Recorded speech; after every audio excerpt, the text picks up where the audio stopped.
सोलापूर जिल्ह्यातील म्हाडा तालुक्यात टेंभुर्णीजवळ दोन मोटारसायकलची समोरासमोर धडक झाली। या अपघातात 3 तरुणांचा दुर्दैवी मृत्यू झाला। हे तरुण लग्नपत्रिका वाटण्यासाठी आणि काही कामासाठी वेगवेगळ्या गावी निघाले होते। 8 जून रोजी सायंकाळी 6 वाजण्याच्या सुमारास टेंभुर्णी अकलूज रोडवर माळेगाव पाठीजवळ ही घटना घडली। अपघातात प्रशांत कुंडलिक खडतरे वय 22, ओंकार बाबासाहेब शिंदे वय 18 आणि निखिल अनिल बंजारे वय 20 या तिघांचा मृत्यू झाला, तर एक जण किरकोळ जखमी झाला आहे। प्रशांत खडतरे आणि त्याचे मित्र बंटी जाधव वय 22 आणि सूरज लोखंडे वय 18 हे तिघे जण MH45 AW 2649 या मोटारसायकलवरून सोलापूरला लग्नपत्रिका देण्यासाठी जात होते।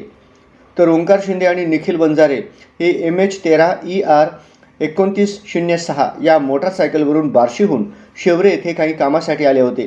परत येत असताना त्यांच्या गाडीची दुसऱ्या गाडीला जोरदार धडक झाली। अपघातामध्ये प्रशांत खडतरे यांचा जागीच मृत्यू झाला।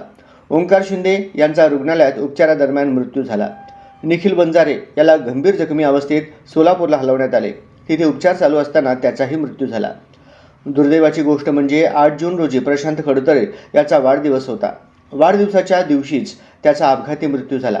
प्रशांत अकलूजमध्ये पिण्याच्या पाण्याचा व्यवसाय करत होता। त्याच्या मृत्यूमुळे सोलापूरमध्ये हळहळ व्यक्त होत आहे।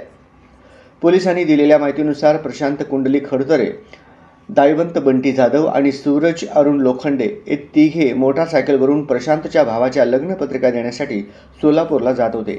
तसेच करकंब येथील ओंकार बाबासाहेब शिंदे आणि निखिल अनिल बंजारे हे दोघे मोटारसायकलवरून बार्शी येथून शेवरे येथे खासगी कामानिमित्त गेले होते। यातील तिघांचा अपघाती मृत्यू झाला असून इतर दोघे जखमी आहेत। दरम्यान या अपघातामुळे 3 तरुण कुटुंबांनी आपले आधार गमावले असून परिसरात शोककळा पसरली आहे।